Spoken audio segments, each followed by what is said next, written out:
What's going on, guys? Welcome back to Before the Whistle. I'm your host, Maddy Hudak, and I couldn't be more thrilled to introduce my guest for today's show. And I'm just going to get right into it because I'm going to be honest, this was a longer interview than anticipated, but a much richer and I think meaningful conversation than I had really gone into this with. And I'm still sitting here kind of thinking about a lot of what we just talked about.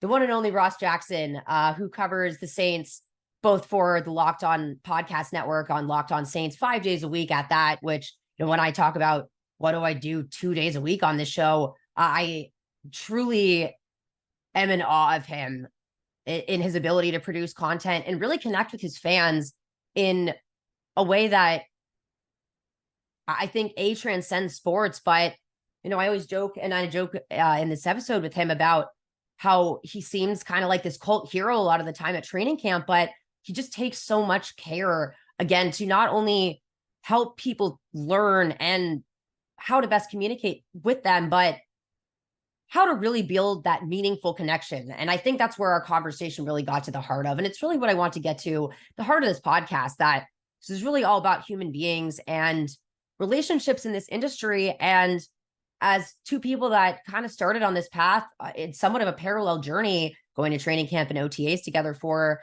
the first time and being people that kind of joke about wearing so many hats.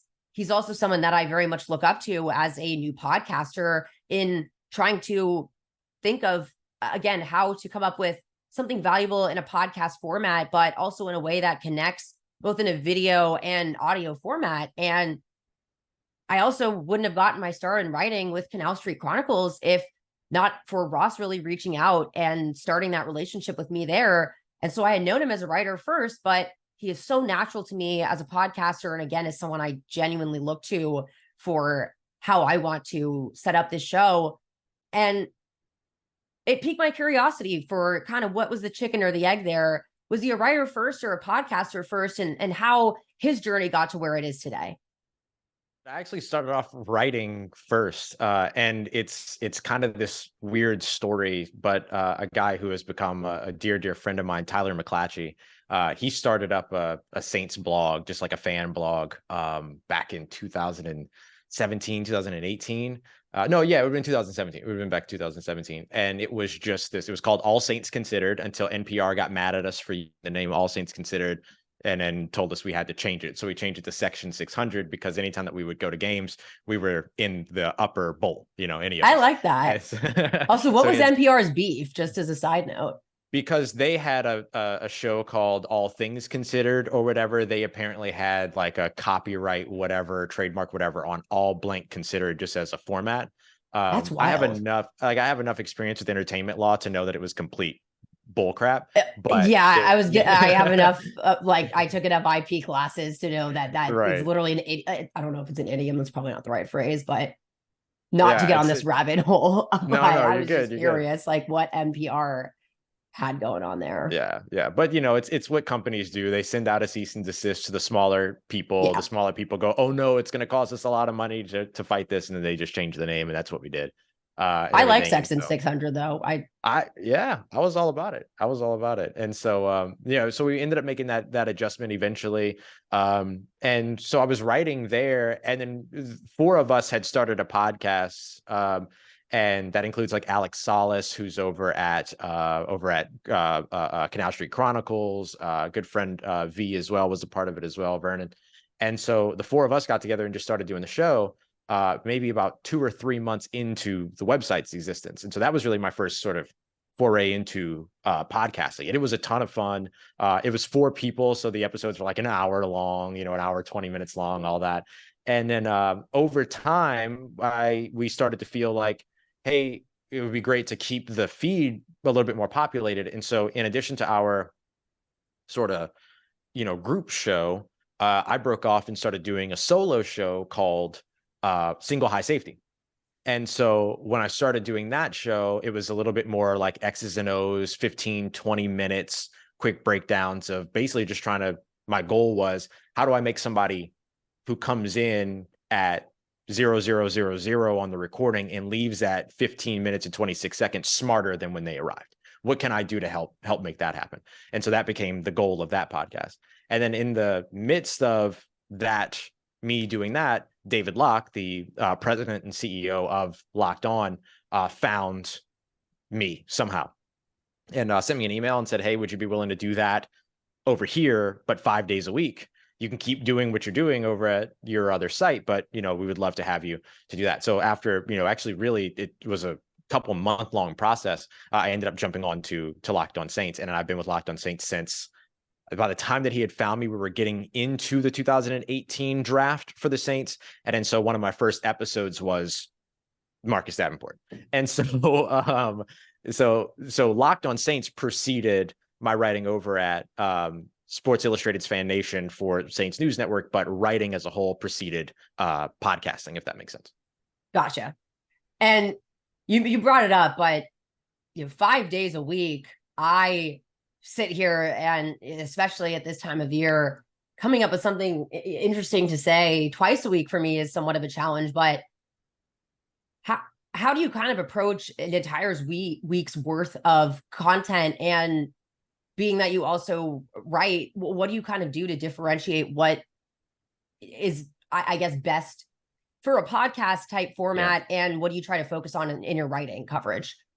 Yeah, I'll select pretty similar topics. I think I have the ability to get a little bit more in depth with numbers and analytics in my writing than I do in podcasting. The general rule is that numbers are kind of bad for radio and bad for podcasting. So I don't usually get super heavy into numbers.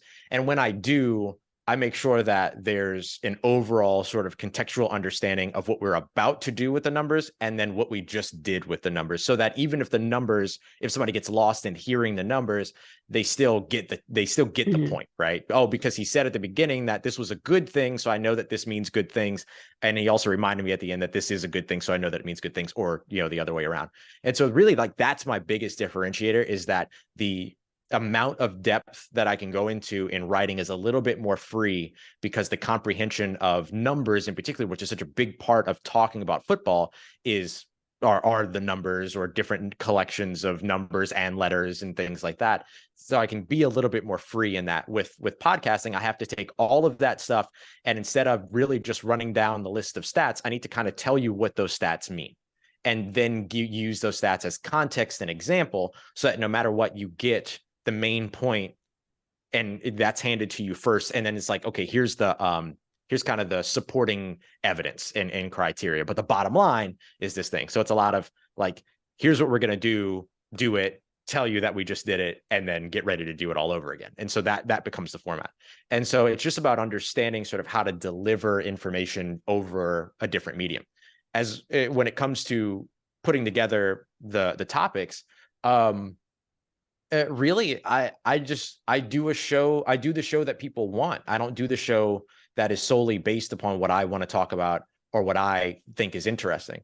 Everything I want to talk about, everything I find interesting, and that opens me up to being able to say, hey, it doesn't matter what I want to talk about. It doesn't matter what I want. It doesn't matter what thing I have or whatever. What do you want? What does the listener want? What does the audience want? And then I build everything off of that, because that to me is my role, which is to provide what it is that fans are looking for, and to make it a little bit better to be a fan of your favorite team every single day. And I do that not only 5 days a week, but like for the past 4 weeks, I've been doing it 9 times a week, because I've been doing 2 shows a day, Monday through Thursday. And so it becomes natural over time. And I do have a little bit of an advantage in that I help all 30 plus of our other NFL shows here on Locked On create topics and develop topics with all of them as well. So as I'm helping them develop topics, I'm also building out topics for myself. So I have probably right now like a list of 50 or 60 untouched things that I still have ready to use between like mini camps and training camp during sort of that dead period of the NFL, for instance. It's a great thing that, I think someone might not consider as insightful, but even just hearing about different team coverage, it all kind of comes down to the same thing. But you touched on something that I want to explore with you, because we joke at training camp where a lot of fans, I'm like, I'm Ross's security guard, because there are so many people that want to take a picture with you, want to just say, hey, hi to you, talk to you, come meet you at Saints games. And you seem to have such a good pulse on having a genuine relationship with your fans and your community. And I'm curious kind of where you draw on that from, because we're both kind of, we talked about how neither of us have come from necessarily a traditional sports background. Right. And I know that you came from theater and theater production, but you also taught a class. And something that I always remember from one of our earlier conversations is talking about the fact that I was an introvert, and you mentioning that you had read the book Quiet because you had a kid in your class that, or you had suspected, that there were introverts in your class. And as someone that was also a theater kid, they do exist in those settings. You could still be a gregarious introvert. And you had thought, my communicating to them in the best way possible. And like I said, I always remembered that.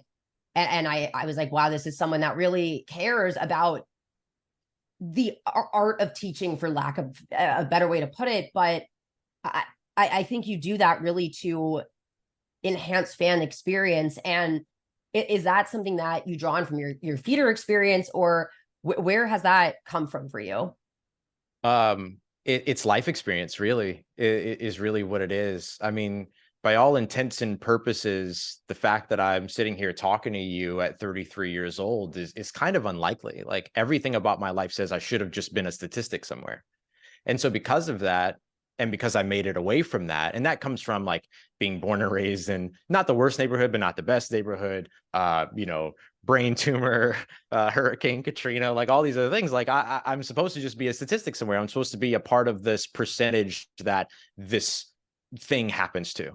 And instead I'm here. And so with that being the case, there's two things that I'm very, very, very adamant about. The first of which is, from a selfish perspective, what can I leave behind, right? Like, what can I create in my lifetime that I can leave behind that may impact somebody someday in a really positive way?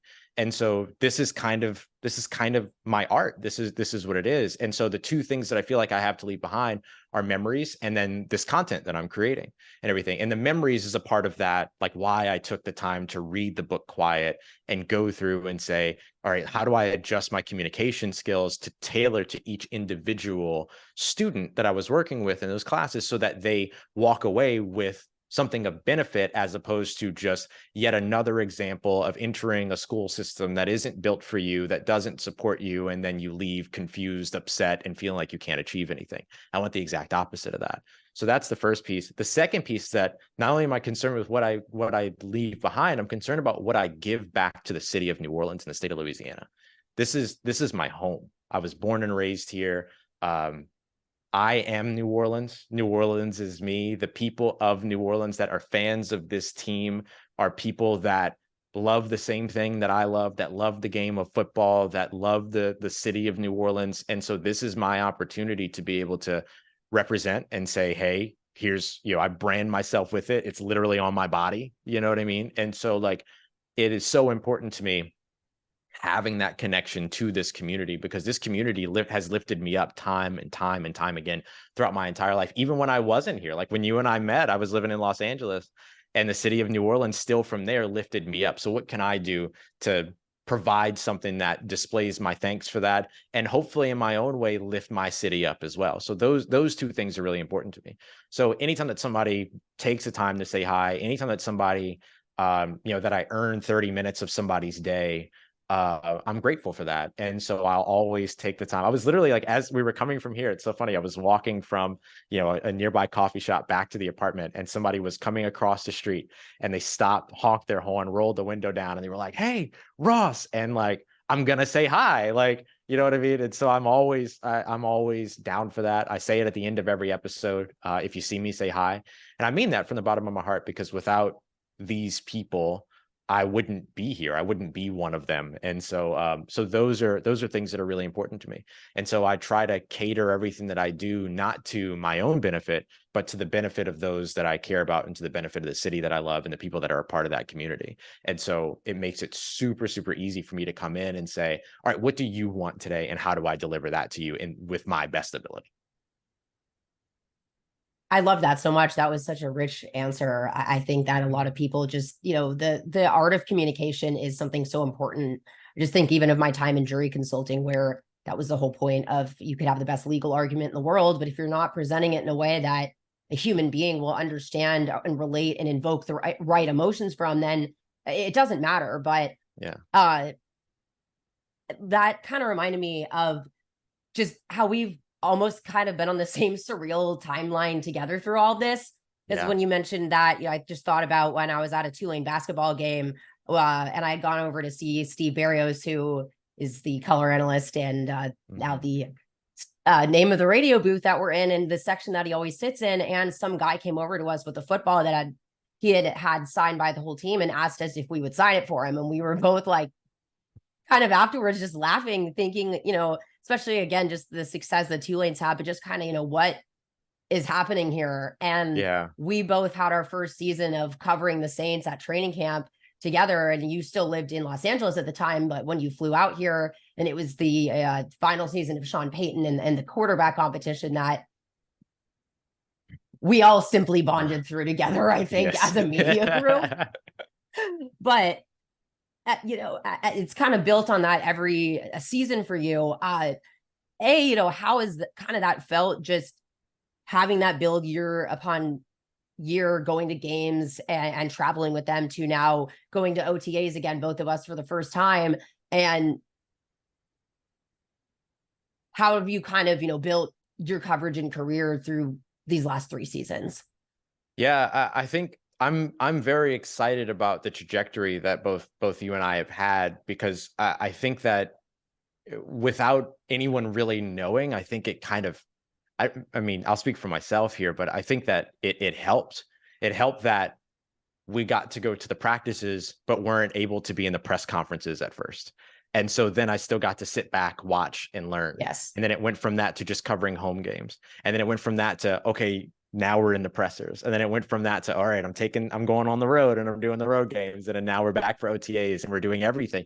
And so that scaffolding was actually really beneficial for me, because as you mentioned before, like, neither of us have this, super traditional path into sports. I never took a journalism class. I didn't learn how to ask interview questions. I learned how to ask interview questions as an employer, because I spent 10 years working in theater and hiring people to be, assistant stage managers and production assistants and all that stuff. And so I knew how to do it that way, but it's an entirely different skill to come in and ask questions in a press conference. You're not interviewing somebody for a job. You can't be like, all right, so what's your ideal vacation? You know what I mean? Like, you can't do those things.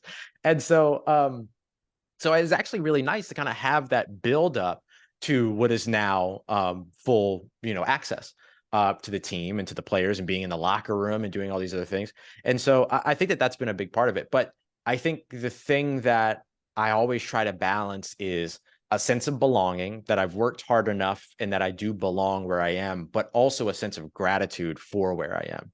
And so I tell everybody, thank you. I tell everybody, I appreciate you. I tell everybody, be safe when I'm leaving or when they're leaving and stuff like that. Like, there is an appreciation that I try to uphold to a certain standard, because I am grateful for where I am. I'm grateful for every day, because of the conversation we had earlier about how, by all intents and purposes, I should be just a statistic somewhere, but instead I'm living my dream.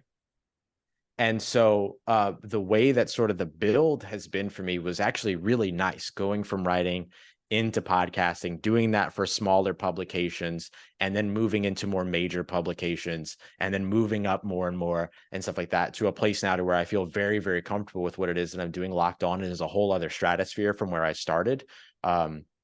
Going from, a blog that we started through a subreddit up to, working through Sports Illustrated's Fan Nation and everything. Like, it's an incredible build over the course of that time. But I do think that there are portions of it that kind of fell into place in a way that really, really helped me out in particular. And part of that scaffolding is like, okay, you can have a little bit, you can have this much access. All right, now we're going to bump you up to this much access. All right, now this much access. That really helped me just kind of learn the ropes and get an understanding of stuff that I didn't get, because I didn't sit in a classroom and learn how to be a journalist. I just kind of learned in the moment and in the field, not on the field, but in the field. Actually, thank you for that answer, because I actually never really considered that. And I feel the exact same way, really, because I think it would have just been too overwhelming at once to, like you said, oh my kind God, of for learn you all and the I, ropes. 100%. Like, the first few days of training camp, I remember we just kept looking at each other and we were like, what is going on here? Like, just, people that knew our names. We felt just kind of like this was a simulation kind of thing as a joke. But I also think you bring up a good point where we, again, don't have that formal training in any type of way. And there is such an art to it that I think building blocks off of. It's like, essentially when you go to college, it's the same type of thing where you take a few courses every year, build up your major kind of thing. And I also think that helps kind of battle through what, like you said, reminding yourself in the first portion that you belong, kind of that feeling of imposter syndrome. I think a lot of people can relate to that.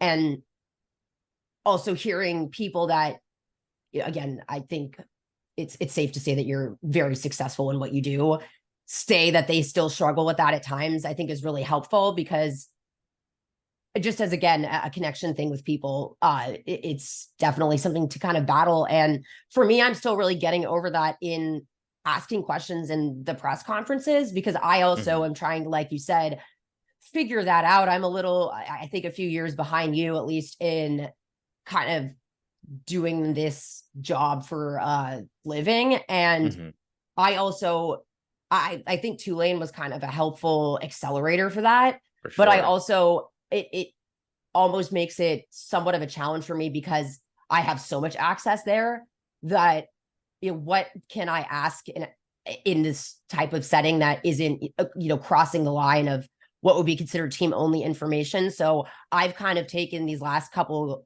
I asked 1 or 2 questions last year when I was feeling myself, but like really listening to what other reporters are asking and how to kind of think about that. So how did you kind of figure out what to ask in a press conference? Is it something that you kind of just happen on the fly? Do you come into the day thinking about something to look at in practice, or do you let your eyes kind of take you where they may, or is it an amalgamation of all those kind of things? Yeah, it's a little bit of having prepared stuff that I know that I want to ask when I come in, but also, learning and being open to information, listening to answers from other questions more carefully, so that if there is, and you're so good at this, if there is some little nugget that the person's answered the question, they kind of throw it away, but then it's like, wait, there might actually be more to that story, or there might actually be a tangent there. Being able to follow up and basically just kind of like, I think about it as respect. I'm listening to you, but I want to know more about what you have to say. And so remaining engaged, even when it's somebody else's question and things like that, I think are equally important.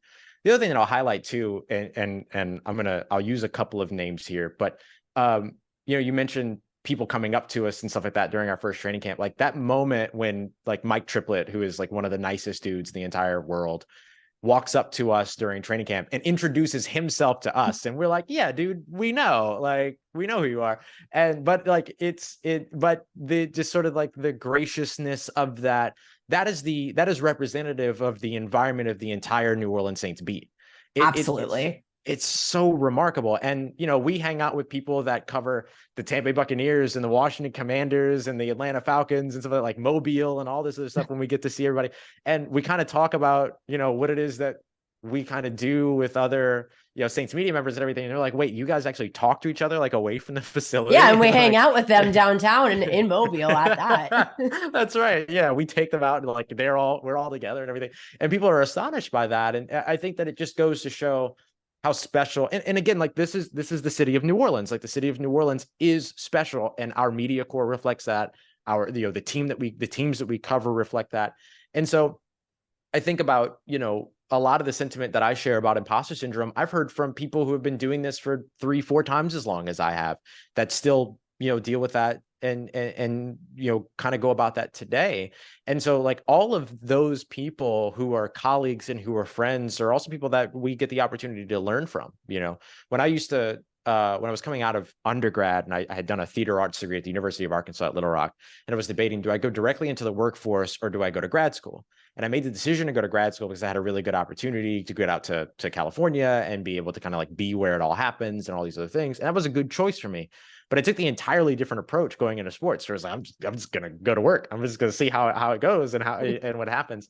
And both ended up being the right choice. And that's one of the things that I always try to instill upon like younger people, is that whatever choice you make, outside of ones that you know are obviously wrong, but whatever choice you make in the right circumstances is probably the right choice. The path just looks different and everything. It's the idea of like of revolution is put together and summarized in the idea of like strategic rigidity, but tactic fluidity. So you have the same rigid strategy. I want to achieve this thing. That's rigid. That's never changing.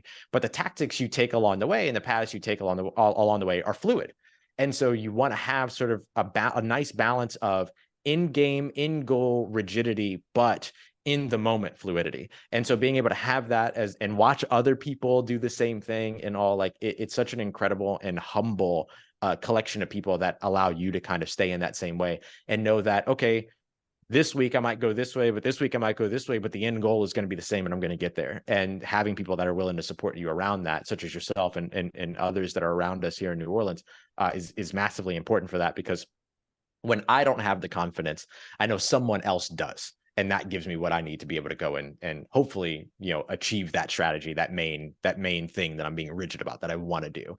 And so when it comes to asking questions, it's very similar. I'll come in with an idea of, this is what I want to achieve in this press conference, but then allow myself to be fluid in terms of how I either get there, arrive there, or what other kind of paths and meanders I take on the way. I think the fluidity is really my biggest takeaway as well. Also, that was, you just spit flow with your comments about the rigidity. I was like, oh my gosh, the vocab nerd in me is really ready to go here. But I'm glad that you mentioned the kind of the heart of the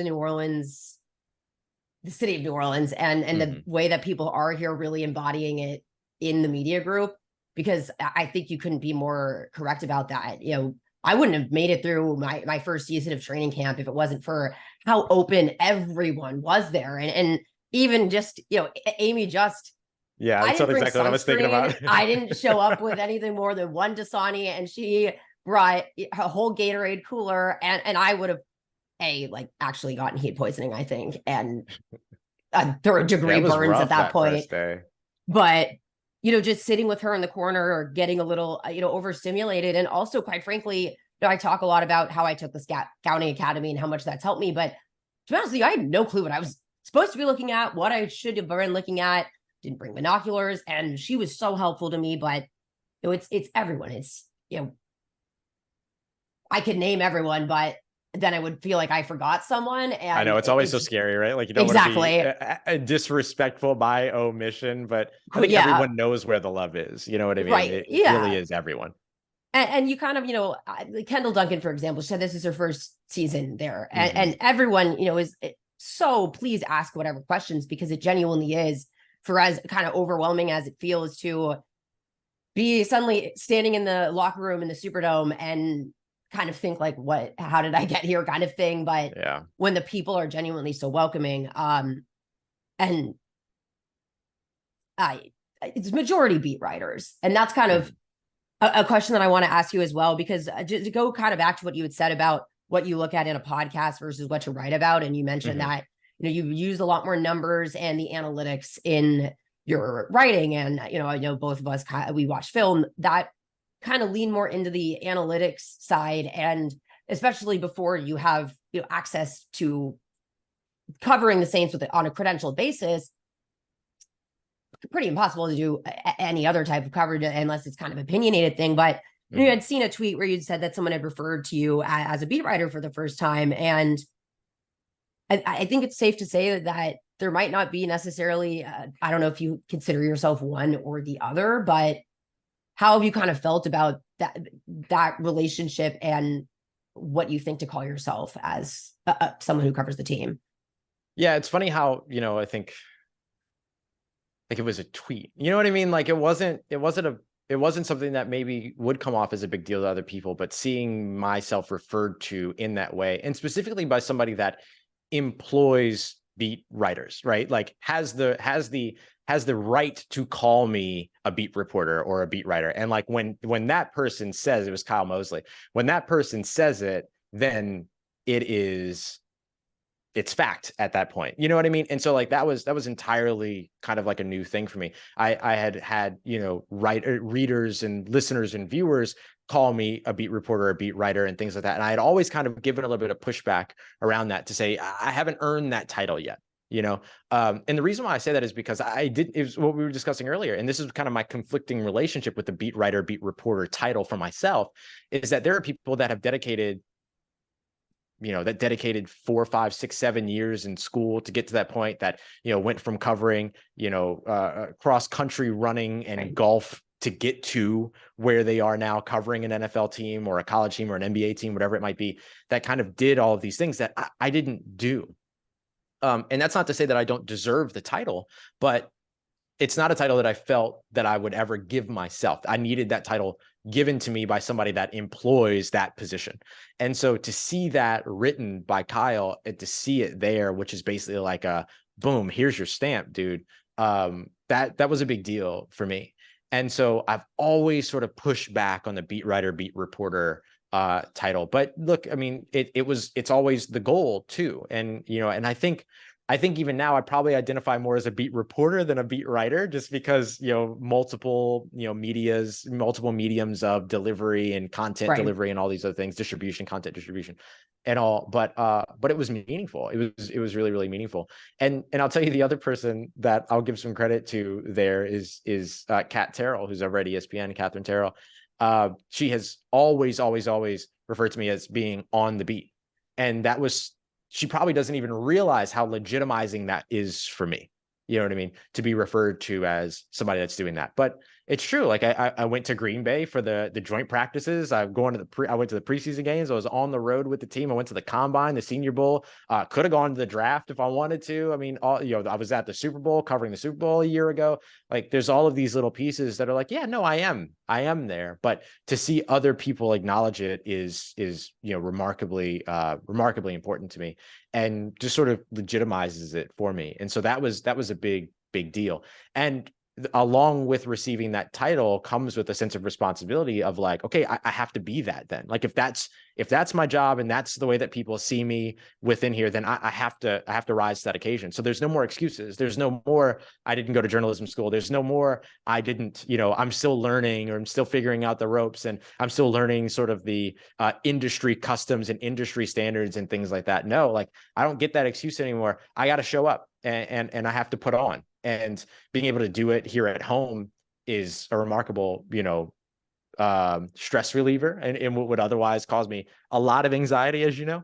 But it was a big moment just to sort of not feel conflicted about that anymore, and to feel, okay, I've earned that. Now, what do I do to step my game up to deserve earning that? You know what I mean? And maintain it. I've always thought about my job and my relationships in life as being more than just earning them. You work hard to get into that relationship. You work hard to get into that job. It's not time to relax anymore. It's time to work hard to maintain that relationship, work hard to maintain that job. I've been successful sometimes, I've been unsuccessful others, but it is something that I still very much keep as a core tenet of who I am, to make sure that whatever I'm doing, particularly when it comes to my coverage of this team, knowing that my responsibility isn't just to myself, it's to the people that support me. It's the people that take the time to click the link. It's the people that take the time to make me a part of their day. It's the people that take the time to allow me to be a part of their routine.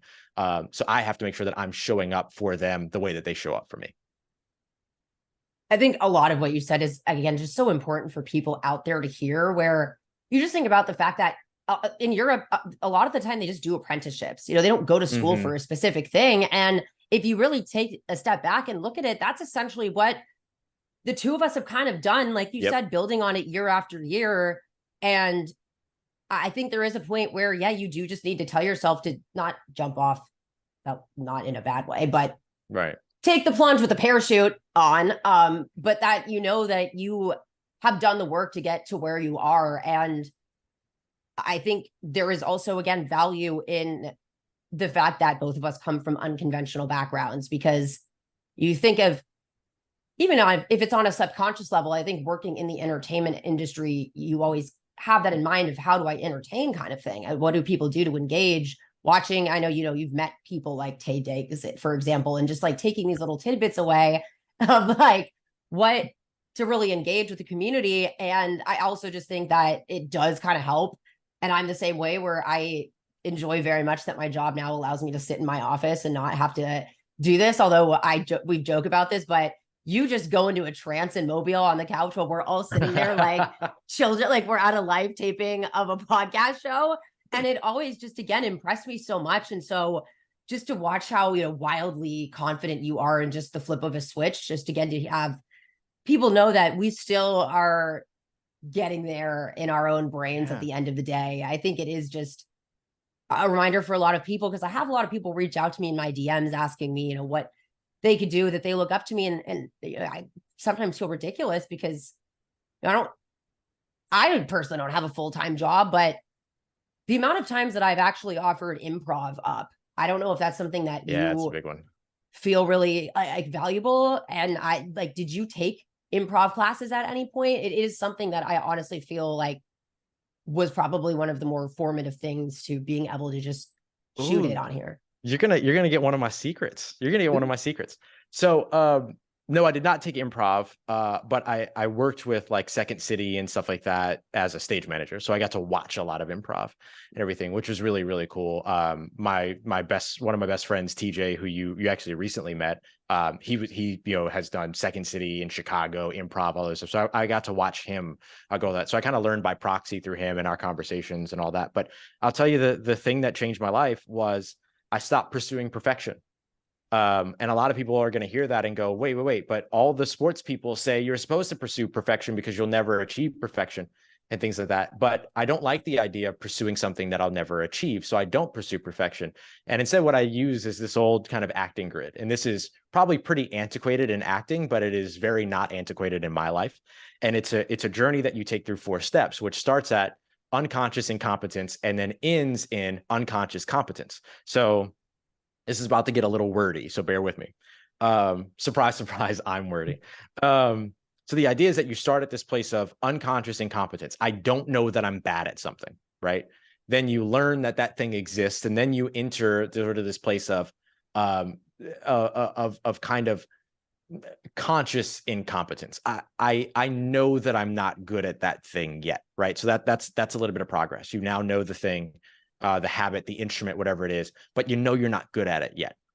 Then hopefully the next step, which is the hardest step, is you go from sort of unconscious competence to conscious competence, which means I can think about this thing. I have to think about it, but I know that I'm good at it. And now I can do it, but I have to kind of be aware while I'm doing it. And then eventually you move into what just becomes a habit, which is unconscious competence. I don't have to think about it and I'm good at it. So that's the journey that you're trying to take, is going from I don't know that I'm bad at that thing to I don't have to think about it because I'm good at that thing now. And so now, like, I think I've done, it's somewhere around, it's either 11 or 1200 Locked On Saints podcasts now, episodes and everything. So I've done over 1,000 of those. And so after a while, you kind of just get into the rhythm of it. You know what I mean? And so I've entered sort of this place of unconscious competence. I can do the thing without thinking about it, but I want to think about it because I want to prep. I want to make sure that I'm putting my best foot forward, all that stuff. But when I get there and when that switch flips and I'm executing, I can just execute because I know I can do the thing. I can trust myself. I have confidence in myself. And so that is the journey for me. And the thing about unconscious competence is that it's so easy to backslide to conscious competence, conscious incompetence, and then right back to unconscious incompetence, to where you think you're really good at, like, this is the worst part, is where you think you're at step 4, but you're actually at step 1. I think I'm really good at this thing to the point to where I don't have to think about it, but because you haven't been thinking about it, you're actually not good at it anymore and you don't realize it. And that's kind of the worst place that you can be. So you have to kind of work to maintain that standard. So instead of me pursuing perfection, my goal was get to this place where I could be good at this thing to where it's second nature and it's like breathing, but put in the work to maintain to maintain like my standing in that sort of area. And so instead of me still being in a situation where I'm pursuing something new, I'm working very hard to maintain what I've earned and further deepen that so that I get as far away from unconscious incompetence as possible. I actually really appreciated that, because I don't know if you've noticed the amount of times that I've been adjusting my shoulders in this episode, but as I'm very new to podcasting and I also, I brought up my ADHD on the show a bunch of times, but I have issues with auditory processing where it's delayed, and sometimes it genuinely helps me to look away, but I'm trying to be more conscious of not being like that, and then not realizing that I kind of hunch over. But I'm definitely in the stage of, I guess I'm probably between 2 and 3 where it's not natural and I'll forget about it and I'll remember it. But I think hearing that helps me feel kind of better about going through this journey. And I also just have no filter at this point. So that's where I am with everyone. But I felt that way in sideline reporting because I had no experience there either. And honestly, I was kind of glad that I missed the Oklahoma game in the long run, because I probably for the first time in my life got a mild amount of stage fright the first time during, just because the Morgan State game. I mean, it was easier. Tulane, it was an easy win for them. At Oklahoma, I would have been having like probably a mental, just, I was doing that in a hotel in Florida being evacuated for Ida. But the first time that he said down to the sideline with Maddy Hudak, I just had this moment of, oh my God, like I'm on live radio. Like I have to say something valuable right now, and there's no like do-over. And I never had that moment when I was like performing, please. I did, it is, but there is absolutely performance to it though, right? Yeah. Like it's like you said earlier, like you can give the best information you want, but if you can't do it in an entertaining way, then no one is going to be able to comprehend it. No one's going to hold it. It's not going to, the long-term comprehension suffers. So I think you're actually spot on choosing that word, even though it might have just like come out of nowhere. I completely agree with that though. Like everything I do is a performance, not to the point to where it's fake, but because I understand that I can't just sit here and say, well, last year the Saints finished 24th in run defense, and if they finish middle of the pack, like I can't do that. I have to deliver it to you somehow in a way that is engaging. This right here, like if you're watching on the video side, this right here, this exercise of maintaining eye contact with the camera, that was perhaps one of my biggest 2 to 3, right? Going back to that 4-step program, or 4-step approach, that leap from 2 to 3 that I mentioned is probably the steepest one. This was one of the biggest pieces because I didn't have camera training, even though I worked in theater. When we started podcasting, we were audio only, and then we made the transition to video a couple of Senior Bowls ago. And so I had to learn this part of being comfortable enough with all that. But the eye contact, all of these pieces are about engagement. How do I engage you to keep you interested in what it is that I have to say, so that if I do trail off into a tangent, you're still with me, you know what I mean? Right. And all these other pieces. And so like, I do think there is a performance aspect to it that is, that does go from delivering analysis to delivering entertaining analysis. I think there is an important distinction between those two things.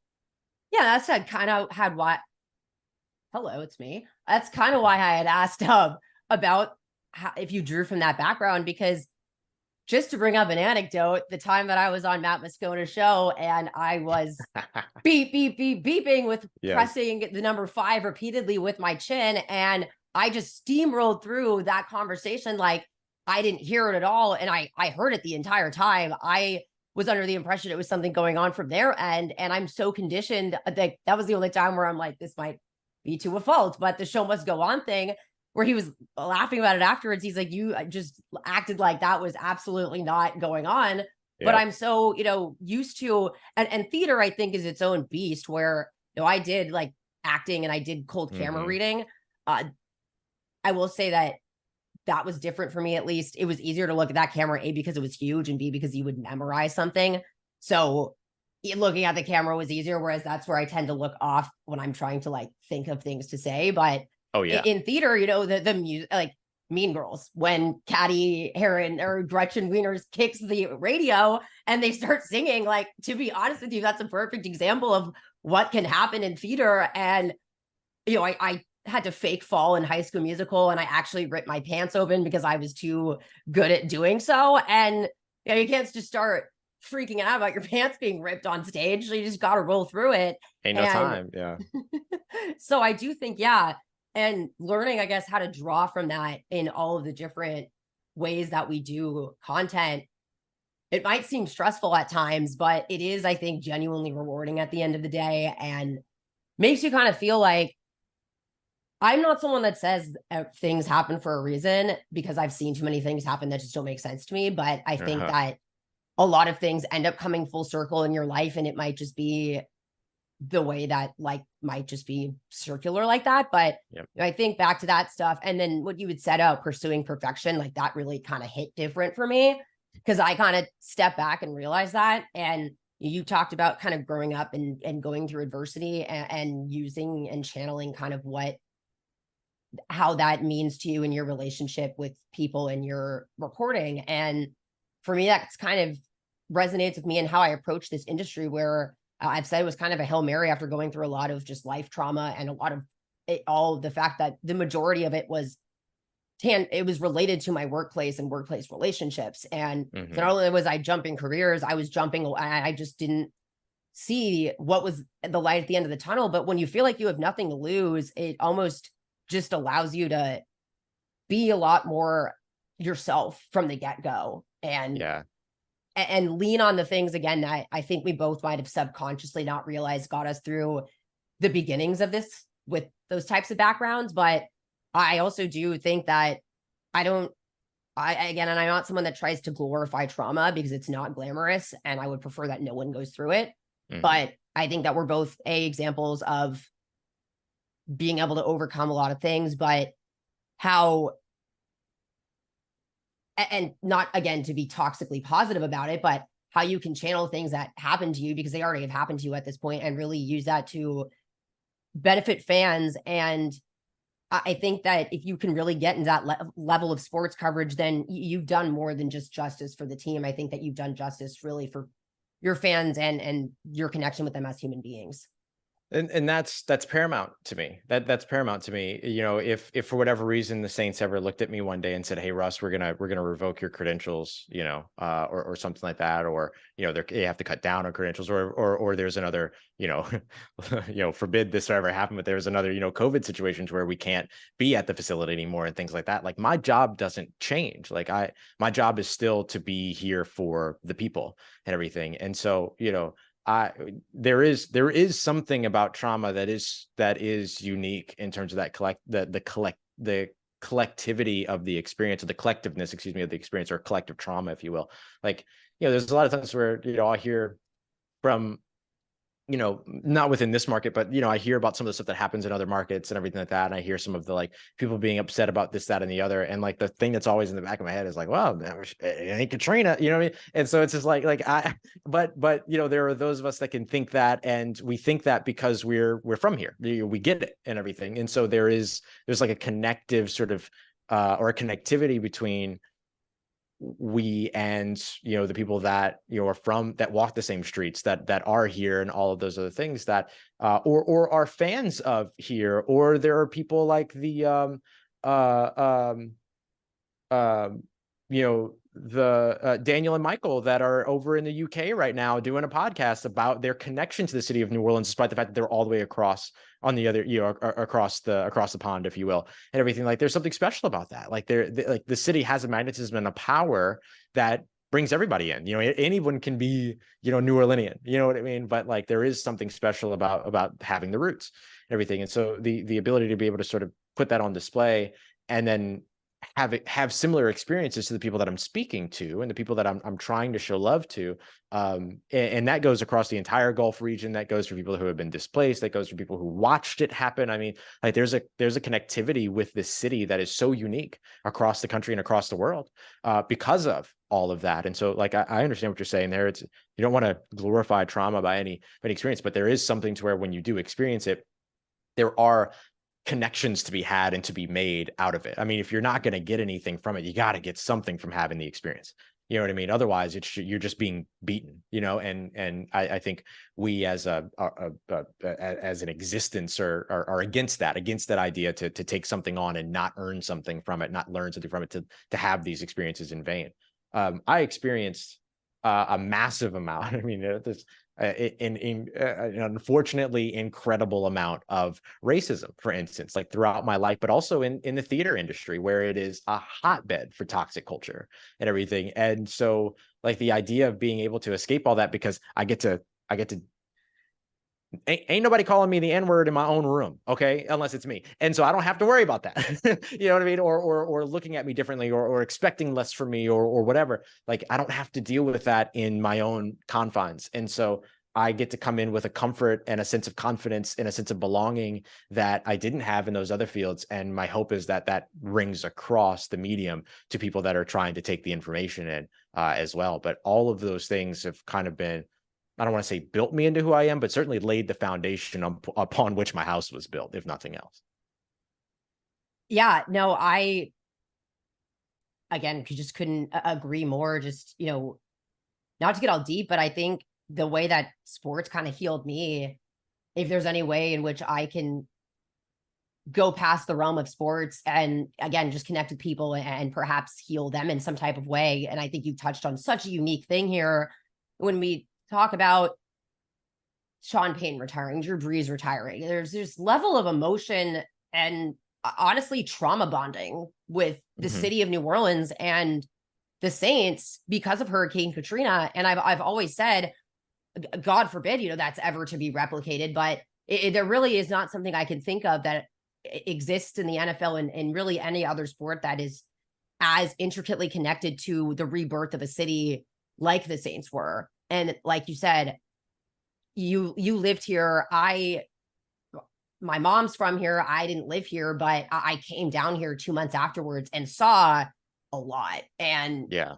just knowing again, even though I didn't go through that, I genuinely boots on the ground saw firsthand how bad things were. And so I just think having again a level of empathy for that and being thoughtful of that when when we would talk about candidates to replace Sean Payton and being kind of gentle about it, I had to kind of take a step back and I wrote a very personal thing when he retired because again, I hate to say that my trauma is involved in a lot of what I do, but I hate to say it, but I was probably the best artist I ever was when I was really living in a state of trauma. I actually painted, I wrote poetry.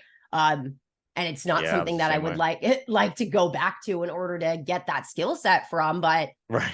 I'm going to be honest. Yeah, that was my best artistic morbid self. But I think it's just, again, helpful for people to know that not only, like you said, I spent so much time thinking, not to get all deep, but what I'm never going to get closure or a benefit from this situation. So what can I do not to turn it into a positive, but to find value in the situation that is valueless because of factors out of my control? What can I, find within me?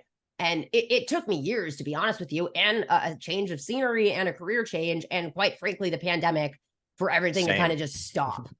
I feel like I joke and I feel like I don't mean to discount everything that happened, but I, had been saying for months before that, I just feel like I need the world to just stop for a few weeks so I can just think, because I'm just job hopping. I'm not dealing with any of my trauma.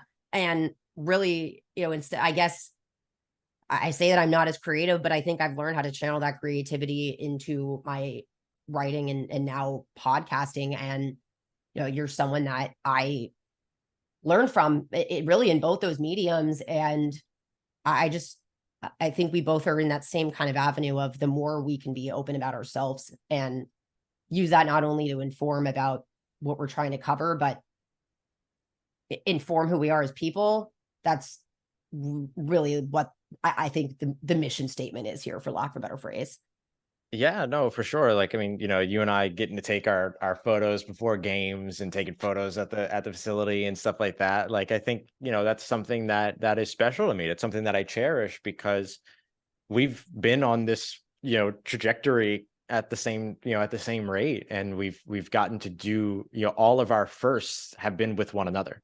First time at training camp as credentialed media members, first time in press conferences as credentialed media members, first time at the stadium as a credentialed media member, first time at OTAs, because we didn't go to OTAs this past year. And then we, get into OTAs this year. And so my first time at OTAs was with you, rookie mini camp. Absolutely. So Senior Bowl, or had you gone? I had gone to one Senior Bowl beforehand, but I didn't get to spend much time in there because every time we go to the Senior Bowl, Locked On does something massive and jumps the charts for this or gets bought by that or whatever happens. It happens every Senior Bowl for whatever reason. So really, my first real Senior Bowl experience was the year that you and I and Brandon went, and Dylan went, and so like that becomes like you and I kind of everywhere I go knew you're always there too, and that's so comforting for me. Like I feel like Derek Carr, it's where like you show up in a new environment and then the Saints go, hold on, wait, here's Brian Edwards, here's Jonathan Abram, here's Foster Moreau. Like for me, it's like I'm going into something new, and then almost like the Saints organization itself is like, wait, hold on, here's Maddy too. You know what I mean? And that's been great. And I give the other media members a lot of credit, but I need to give the PR and communications team for the New Orleans Saints a lot of credit too, because all this stuff that we're talking about not having traditional trajectories and not having degrees in journalism, like those are all things they could hold against us if they wanted to, and they would be perfectly justified in doing so. But instead they go, no, like they're doing something, and they're doing it, I hope, the right way, and all that. Like my first couple of days at training camp, I remember Doug Miller coming up to me and being like, hey, you ask great questions.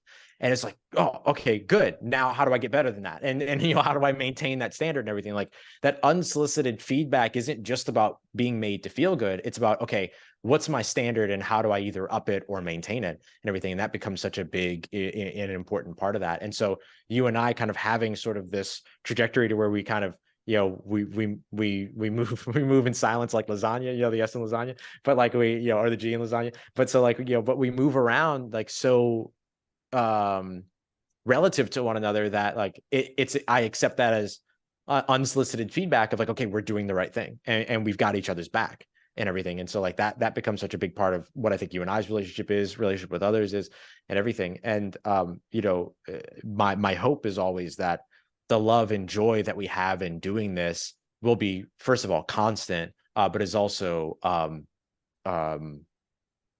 dispersible, right? People can see it. It's intelligible by the people that see us doing what we're doing, that take the time to make us a part of their day, that take the time to read what we do, that take the time to watch what we do, all of that. Like that is what I hope always translates into every piece of that content.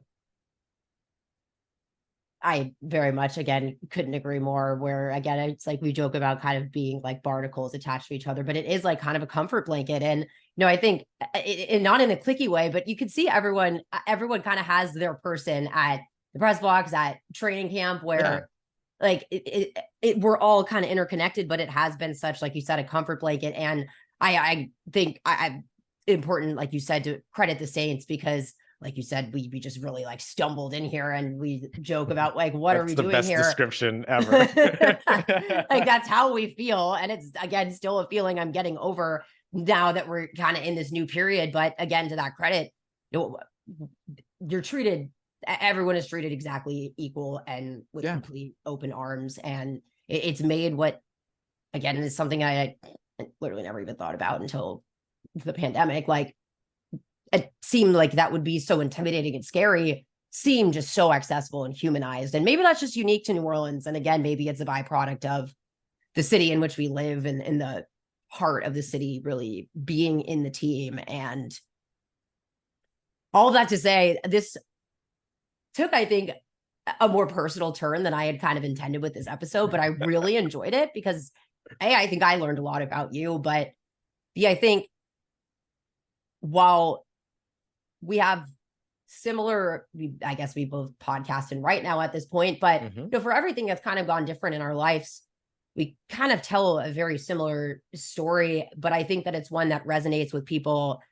And like you said, as much as we fight over our imposter syndrome, there are people that look to our opinions, and I feel a responsibility with that. And I think just sharing kind of where that feeling comes from and how we care about it really helps in the long, just the bigger things in sports, basically. Yeah. And look at the examples that we have to learn from, and to continue to do it. I mean, like, I'll shout out Dave. David grew up here, and independent media, like the idea that people take non-traditional paths into doing something. You look at Nick, look at Nick Underhill with New Orleans football. Like Nick doesn't, I don't think, like, I think this is the first time I've gotten the opportunity to say this out loud, but like, I don't think that Nick gets the credit that he deserves, which is so interesting to say, because everyone loves in what he's doing. But what I mean is that like he gets all that love within sports circles and everything like that. But like New Orleans football might be the best small business to be established in the last 2 or 3 years.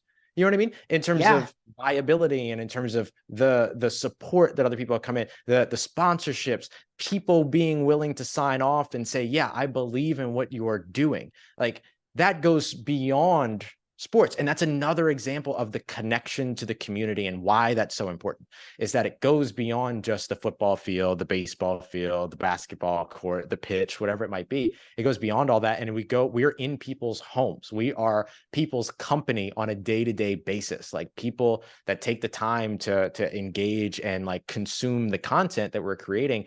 We are a part of their lives. And when we see people like Dave, like Nick, who are taking it to the next level, Jordy Collada as well over in Baton Rouge, like these guys that are saying, no, we're independent and we're doing this for the people, with the people, and in part by the people. Like that is such a massive thing. So like we have these wonderful examples of people that maybe didn't take that, well, I don't want to say like even in examples where you might say that someone had a more traditional path into it, which is correct and incorrect in different ways. They still are going in a non-traditional path once they got there, and they're doing it successfully. And that to me is something that is so beautiful and so incredible. Like Locked On started as an independent company. It was just David Locke, who was the radio voice of the Utah Jazz, who one day decided, you know what, I'm going to take this, I'm going to start a podcast. I'm going to do 30 minutes every day, and I'm only going to talk about the Jazz. My last name's Locke. It's Locked On Jazz. This is going to be great. And he goes through and he does it. He does 5 days a week, delivers everything directly to the fans and says, here you go. Here's all the information that you need on a 5-day a week basis. And then he took that and he had the foresight, the vision, the intelligence to say, you know what? What if we did this, but did it 200 plus times over and covered every NFL, MLB, NHL, NBA team, as well as dozens and dozens of college teams? And now it's turned into this massive company, one of the top podcasting companies and networks in the country, sports podcasting networks in the country. And that was because someone started independently with an idea and turned it into something bigger with the fans in mind. And fan first. Nick's doing the same thing. David's doing the same thing. Jordy's done the same thing. And it's remarkable to see sort of like people turn love into love. I mean, they don't like no one's really turned love into career, right? Everybody's just kind of turned love into love and found a way to put that and package that love in a way that it benefits other people that care about and love the same things that we do. Exactly. Especially again, going back to when people reach out and ask for advice, and if I know of any job openings, I mean, no, if I did, I probably would have had them a long time ago, kind of thing, where we're kind of at this point in this industry where I think there is kind of this, and it's I think non-coincidental to me that we are all younger people, and it's just kind of this younger generation who grew up with the internet and media, and I think have just a better pulse on it. And so seeing kind of those more innovative pathways, because there aren't that many jobs that are available a lot of the time in this industry to do what you love. And sometimes you have to forge your own pathway, but I think it's important to we're microcosms of essentially the real, successful things. Like you said about Nick, if I was still in my innovation and media classes and legal studies, I would have, oh my God, he would be studying the paramount example, 100%. Like, just like Ben and Jerry's was so innovative, like honestly, was my paper of choice, but of course really like they are a genuine business model. I've actually never enjoyed something more than learning about, honestly, like how much they do as a company and like do more about social justice than a lot of people that have more business doing that than an ice cream company. But Nick basically came back and said, I don't want to cover the Patriots anymore. I want to cover the Saints, and then just made it happen for himself. And it's probably, again, the paramount example of really like having an understanding of what fans want to hear and bringing, for him especially, the complicated analysis to a digestible level for people. Yeah. And remember, like one of the biggest factors of him making that decision was the city of New Orleans. Like, it's different. Yeah. It's special. Like, so, I mean, kudos to all of those, to everybody that is, following a dream, but is also realizing dreams for others. And I don't mean doing things that other people wish that they were doing, but providing people with the things that they desire, providing things with providing people, excuse me, with the things that they create. I think there was a or that they're looking for. I think that like for a little while, particularly going into the pandemic, the idea of like being a content creator was almost kind of dirty. You know what I mean? Like, oh, I'm a content creator, I have a podcast. No, it's not like that anymore. It's I am a podcaster. I am a content creator. Yeah. I am a journalist. I am all of these things. Like, go ahead and list them off and I'll tell you yes. And I think that like just sort of the leap that we have made within this industry of what that could look like comes with positives, comes with negatives, right? Too much access or access where it's not, where you don't have to have it, can cause, and we've seen like several different examples of this in sports, but that's not monolithic. It's not representative of every single experience. There are folks that will come in and do it a different way, but still understand how to maintain the standards that are appropriate for the job and to be able to do it effectively. And I think like there is like a tricky balance to walk of how do you say things and how do you deliver things honestly without delivering things that are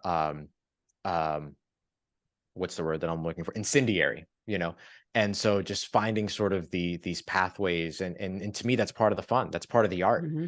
Is, how do I deliver an honest evaluation without calling anyone's character into question? You know what I mean? Whether Right. on purpose or by accident, how do I do those things? It is, and look, there are examples out there at the highest level of people that don't worry about that at all. That incendiary is their brand. And that's good. If I tried to be incendiary, it would be so blatantly fake that Yeah. I don't think that like I should put people through that. You know what I mean? Right. Like, if I'm going to do that, I might as well be a ballroom dancer, and because I can't do that either, And so I do think that there is a little bit of finding what your niche is, finding the thing that makes you special, finding the thing that makes you feel great, and building off of that is the foundation on which you build the rest. And there's so many different examples of ways that people have done that and done that in a successful way without ever being able to say there's a one right way to get it done. 100%. I joked one time on the Sports Hangover that I call myself a diplomatic contrarian, but like I have to look at So things good. at all angles to a fault. But it's just, I totally lost my train of thought. What was the thing that you said after that? Just talking about like having the different ways that people kind of like mold into this and utilize that in a way to like deliver to the people what it is that they're looking for and all, and then being able to sort of like take that and say, okay, here's the thing that makes me good, great, whatever, and building off of that thing, like focusing on those strengths. Yes, 100%. Because, again, when I'm just starting out this show, I don't really have a focus. And I think it's a good point where it can come from a lot of different things, because for me, oddly enough, it was becoming Tulane sideline reporter. And it's not necessarily that my niche is Tulane, although like I say that as I have like quite literally it decked out behind me. And I like enjoy talking about it more often than not. But the relationships that I built there and how I saw their importance to this sport, they really helped me kind of formulate what I wanted to talk about on this show, which is what I've seen basically happen on a daily basis in an intimate way that I otherwise hadn't had access to, and how much that's really changed my opinion of sports more than reading up on schemes, to be honest with you. So yeah, I think it's a good point again, that it can come from so many different things, including a team or just a job you might not think will end up being as valuable as it is. Yeah, like if somebody came up to me and said, "Hey, Ross, I really want you to cover, LSU football," for instance. I don't know nearly as much about LSU's history, roster, present day, anything like that, as compared to what I know about the New Orleans Saints. But I do know football, so if I can come in and say, "Okay, this is the thing I'm really good at," and it's football, then I can come in and I can talk about football, and then I can get the names, I can get the things, I can pick all that up over time. But as long as I show up and I do what it is that I know that I'm good at and not try to be somebody else right off the bat, then I can do it. I imagine the same thing for you with Tulane, and it was football. You love football. You know football better than most of the people that I know. Actually, you know football better than I do.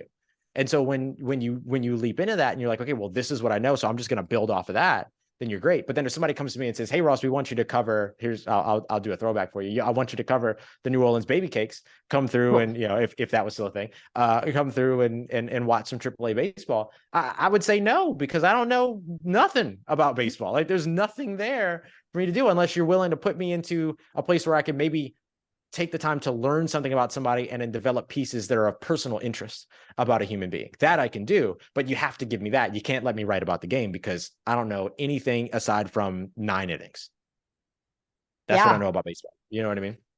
No, very timely that you said that, because I ironically, like, I somehow talked about the Scouting Academy soccer, football, and baseball on my last episode because of the Tulane baseball team. But no, I didn't go into any type of game analysis because I was literally trying to figure out what the strike zone was, but it was more the human story that moved me. And I was like, again, as someone that grew up playing soccer and there's 4 games on, and I actually remember, like, I forgot to mention this, that Willie Fritz was also there watching the baseball game. And he was like, what? He did not know what relegation was. And I'm like, this is something that I should be glued to, because those games are all coming down to the wire. And instead I'm like watching baseball and not really understanding it, but feeling this weird kinship again to a sports team. And that's something, while I would like to like kind of not have happen for the rest of my life because it's exhausting, at the end of the day, I feel lucky enough to be emotionally moved this much by sports teams, to be honest. Right. Yeah. And by sports as a whole, I think there is something about the love of the moment, right? Whatever that moment is, it doesn't matter. It doesn't matter if it's a baseball moment, a basketball moment, a football moment. Everybody knows what the moments are, and so I think that if you love that and you can build something off of that, then you're equipped to do whatever it is that you want to do. Like, as long as you can have an understanding of, this is the thing that I love, this is the thing that I want to do, this is the thing that I'm good at, this is the thing that I'm great at, this is the thing that I aspire for, this is my dream, then you're going to be excellent at those things. And if you're not, it just means that give it time, and then the rest of it will come to you. You'll find the piece of it. And I think a big part of what it is that, is always of conversation when it comes to media markets and everything is, how do you differentiate from one another? And I think there's a lot of focus on that. And maybe I'm just wrong here. Maybe this is my youth, but I think that differentiation comes inherently. I have a different brain than the other people that are writing around me. I have a different brain than the other people that are podcasting around me. So I'm inherently going to look at something, even if I look at the same topic and I have a similar opinion about it, there might be something that I observe that someone else doesn't. There might be something that somebody else observes that I don't, or whatever that might be. So all of these different points of views, whether dissenting or agreeing or agreeable amongst one another, have value, because that's how you get the whole picture.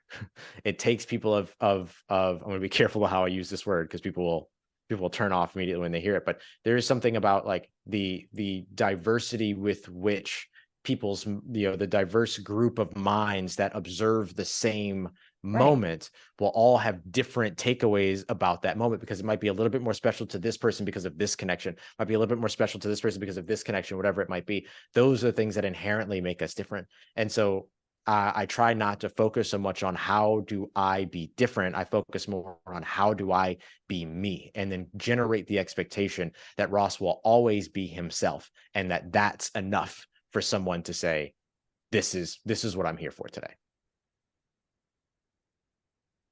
I think that's where we kind of say cut here, because that really, I think, couldn't say it more. I think I was just kind of thinking to myself, the fact that we're both only children, and it's hard for me to ignore that in the way that our brains just kind of keep running on a creative circle. But we're, I think, so used to sitting in a room talking to ourselves. And I joke about that, but it's something I literally did as a child. But just, I think there's a sense of not, I guess, uniqueness, because you're just literally finding your pathway through life by yourself in your head a lot of the time as an only child. Mm-hmm. And I think that really helps us enhance what we do. But I don't actually know when we started this, and I completely lost track of time. But like, in the interest of concision, I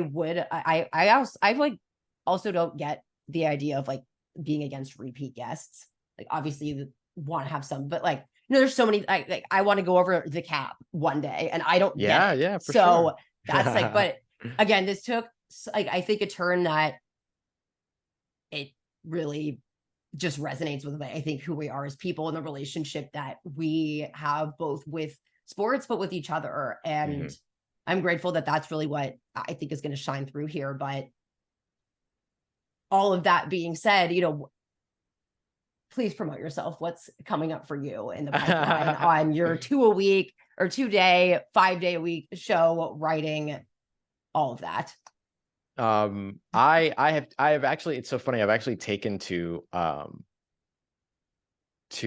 when people say, tell us about what it is that you do and where to find more and stuff like that. I usually try to promote the other person. It's something I've started doing on like radio shows here recently, where people will be like, all right, Ross, tell people where to find you. And then I just promote back, I promote them and everything. And I do that because welcoming me into your home is a gesture that you don't have to give me, right? I'm not entitled to that. And so instead of me coming in and saying, okay, well, here's where to go here, I think that it's better to like lift you up and give you the kudos of welcoming me into your home here on your show, and tell you that like I'm so remarkably proud of everything that you've done. We've talked so much about like the ascension at the same time and all the things that we've been able to achieve together. But I have to tell you that like there is a part of me that always also just sits back and just watches you as a fan. And it's a remarkable thing. I think you're incredible. And I can't wait to see what you continue to do. And I'm so grateful that you welcome me here. If people want to find me, they can find me. But to me, what's most important right now is that people have tuned in for you. And I'm grateful that I got to be a part of that today. So thank you. This is probably the closest I've gotten to almost crying on a podcast, Ross. But thank you so much. Sincerely. Like, I joke about, again, saying that I'm your bodyguard at, these games, but I think I've learned so much as an introvert, especially on how to really pull from within and connect with people, especially like in person, because it is something that I really struggle with. So I just think, again, life is beautiful. And I'm glad that we met along the way in this chaotic industry and chaotic life, because truly meant to be. Agreed. All right, y'all. I hope you guys enjoyed that interview genuinely as much as I did. I really am still sitting here kind of reflecting on how deep that conversation went. I think in a way that I wasn't anticipating. I've joked about the fact that just a byproduct of the schedule of the show, it's been difficult for me to break down Saints OTAs on here, and that'll come at some point. That was really what I intended to bring on Ross Jackson to talk about, but I'm really learning, I think, because this is still a new venue for me. And again, Ross is someone I look to in this industry, kind of just let conversations go where they may. And that I think was so much more rich and personally meaningful to me than, what I had thought about going into it. And it was a longer episode, so I'll try to wrap this up somewhat succinctly, but sometimes there are conversations that are worth taking the time to have. And I think that one is the perfect example of it. And I actually am just so lucky to have found my way into this industry very randomly, and a lot thanks to both Ross and my boss, David Grubb, and looking to them, especially in this type of content production. Writing is always something that was inherent to me and was something I've always done. I used to just, write Word documents and save them to my desktop. And my 5th grade teacher had us writing chapter books kind of thing. We would write every day when we came into class. And so that was such a natural skill for me. And I am realizing, and I really enjoyed our conversation going kind of through this personal self-reflection and realizing how much I've taken away from all of my time in theater and entertainment, and how you don't always realize what value the little small things in life that you might have picked up and not even realize it really end up coming into fruition and allow you to do things like jump into an industry where you really have no background in, and rely on yourself and yourself as a person, and getting over that imposter syndrome and realizing that we all are unique and we all have a skill set, and it's one that I think everyone can symbiotically look at each other and not steal from, but learn from, and all with the intent of building, again, this relationship with a community here and just doing our best to inform and teach as I consider us to be both, informers and teachers in a way. And so I looked to them in that same note. I think that Dave is the best interviewer that I've come across in terms of his questions and how he carries a conversation so naturally and so focused on the guest. But it's again something that stuck out to me in my first conversation with him. And those two, I've had some rough times in this industry, just as Ross and I talked about. We had times in our life that have certainly been more adverse than others, but I've had some struggles at points in this industry, and I just remember I joke about being this emotional sports coverage person, even though I'm not an emotional person really, and I really am not. Not that there's anything wrong with it, and it's the exact opposite of something I would ever want to say. Please cry, please feel your emotions. It's just not really who I've been as a person. But I just remember there was this time where we were set to do a podcast, and I needed to just cry. And usually I do that by myself, and it's very just something that I am an only child. I like being that way, and maybe to a fault, I deal with things in solitude in that aspect. But the first time I really was vulnerable, and the way that they just caught me and set me back on my feet, and then immediately just went into a conversation about life and the Saints. To me, that's what makes life beautiful. And I'm just so grateful that I found my way into something that doesn't even feel like a job. It just feels like I'm living, for lack of a better term, my best life every single day. And for that, I will wrap up this, again, long but really personal and meaningful Friday episode of Before the Whistle. Again, this podcast is available in video version on YouTube, on Apple Podcasts, Spotify, iHeart, several different areas. But if you guys just remember, please like and subscribe to them on each one, even if it's just a click here or there. It does help me out. And, if these conversations have meant something to you, if you feel like you can relate to, a guest or see something in yourself and come along this journey with me, that support just means everything. And again, I couldn't be more grateful for the space to be so vulnerable and open when it is such a foreign thing for me to be doing, both professionally and personally. So again, I will see you guys on Tuesdays and next Friday after that, as is the case on Before the Whistle.